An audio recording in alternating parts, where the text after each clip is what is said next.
I'm going to stop that bleeding. Well, start with just some direct pressure. That didn't work. Oh, that's a big hole. I'm going to find where it's bleeding. I'm going to try to tampen out it with my finger. Well, the mechanics at Cal Cars in Airway Heights are now well equipped to save a life after taking part in an educational class known as Stop the Bleed. When it comes to open wound injuries, particularly gunshots, stopping the bleeding is the best bet at saving a life. In hopes of getting more of the general public up to speed on the basics of this life-saving skill, Providence offers Stop the Bleed classes to those who are interested. The classes slowed down through the pandemic, but now they're back at it.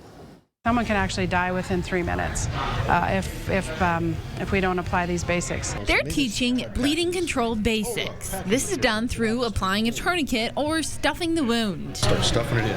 Unfortunately, the way our world's going here in the U.S. with all the active shooter events, everyone needs to know how to do this. It's a basic principle that anyone can do, even a child. Denise McCurdy rolled out the event with Providence back in 2017. After a few years off, they're back at it, and given recent events, they say there's no better time.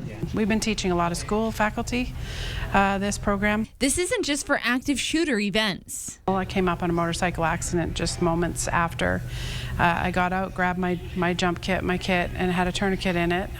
He was bleeding profusely. His leg was filleted open, and we needed to stop the bleeding. She saved that man's life. I was first taught this program in 2017 as part of the state's initiative to get this information out. Leah Salmon Conroy is the trauma nurse coordinator for Stop the Bleed. We're going to take this, win this, and you're going to turn it until we can't turn it anymore. When bystanders have this training under their belts, they're empowered to take action. So without that bystander involvement, we may not be saving as many people as we could be. The event started with a demonstration on how to handle an active shooter situation, the basics of wound care, and eventually hands-on training. Just keep packing and packing and packing until you get to the end of it.